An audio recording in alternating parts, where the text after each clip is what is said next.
What's up, everyone? Hi again. I just wanted to quickly shoot a video about the Ironmaster Super Bench accessory, the dips bar. So it's a standard accessory. I think it used to cost like $99. I think it comes with most of their bundles. It looks like this. And it just connects to the top of your Super Bench on the back via this pull pin. You can see here that I've kind of tore up one of the handles. It's not anything about the manufacturing of this product. It's because of a special use that I have for it, which I'll demonstrate a little later. But it's a standard dips bar.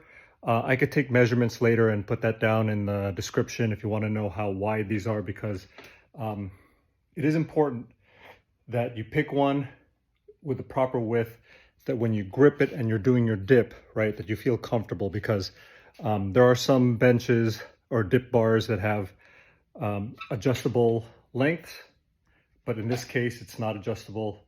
It's a single length here. So take that as it is. It does have multiple adjustment heights here. As you can see here, right now I have it adjusted to about my chest height. I'm 5'9". For reference. So this is a good height for me, that when I jump on and do my dips, that my feet don't touch the ground, even when I curl my legs back or lock my legs back. You can make it lower, you can make it higher. Some people like it higher, I guess, if you're a taller height as well.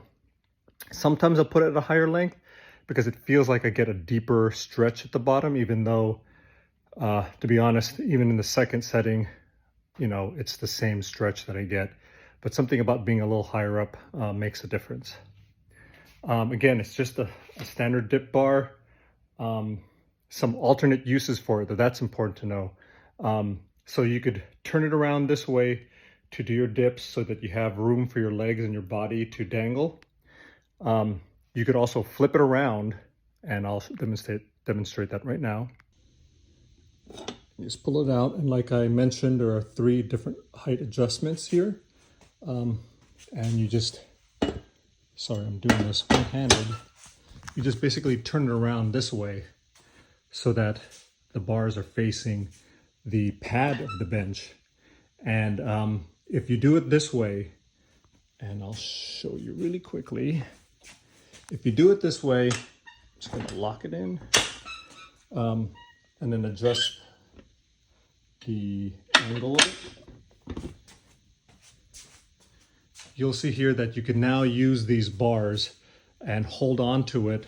Let me make the adjustment a little bit more angled like this, where you can now, when you remove the seat, you could do incline leg lifts, crunches, when you're not capable of doing one from a hanging leg raise. So I'll demonstrate here. The Super Bench seat does not lock. Put this over here, and maybe I'll do a quick lock Ironmaster kettlebell review. I have specific uses for those, as well as the dumbbell holder that they have, which I use for kettlebells, as you see. But getting back to this, you could lay down on this with your head up here, grip these, and do incline leg lifts, or crunches, I should say. But I will show you now a special use that I've done for this, and it's worked well for me, but one caveat, it is what I believe caused this tearing of the sleeve. So one use, and again, this is not anything listed on Ironmaster's site as a use for the dip bars, but I put it on the full incline, and then I have a easy curl bar here, which is typically used for bicep curls or tricep extensions, laying tricep extensions. But because of this ergonomic curve in it, which is meant to make your grip not the typical flat, like hard to explain, but it kind of angles your wrists when you're doing a curl to make it more comfortable, more natural based on your arm. But because of that ergonomic shape and because of this dip bar facing this direction, you're capable of putting the dip bar, putting your easy curl bar, and it rests right on the angled portion of your easy curl bar. Sorry guys, I'm out of breath. I was working out earlier. But as you can see here, it rests perfectly on there. Again, this is height adjustable, so you can make it higher or lower. I have it right now currently at the highest, the third hole. And as you see, let me flip it.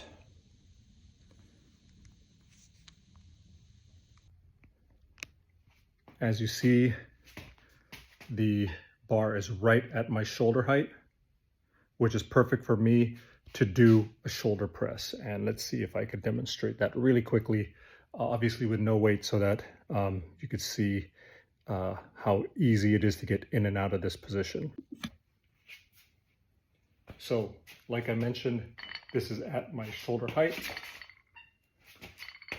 I just grip it at the most ergonomic section of the easy curl bar, which puts my hands, wrists in this position, which is very comfortable to do a shoulder press. I'm not sure if you've ever tried a shoulder press with easy curls, with an easy curl bar. I prefer it over a straight bar or even dumbbells. Dumbbells would be second in my list after an easy curl bar, and definitely a straight bar would be last on my list, just because of wrist positioning. But because of this positioning, when I push up, it feels much more natural.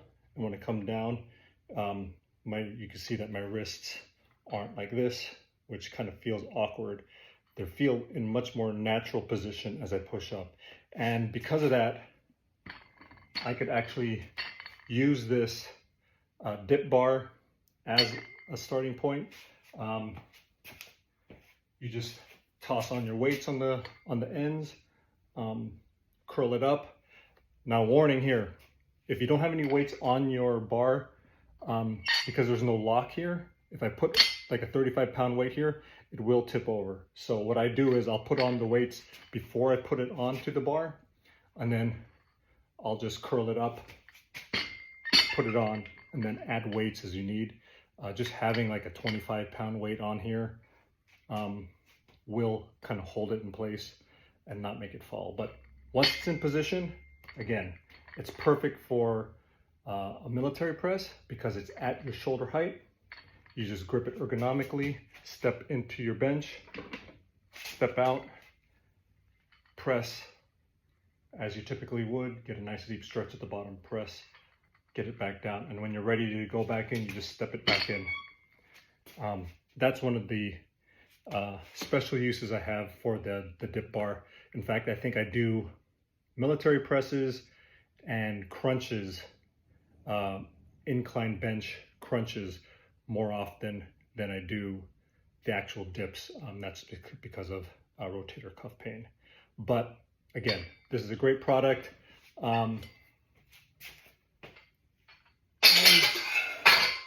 Ironmaster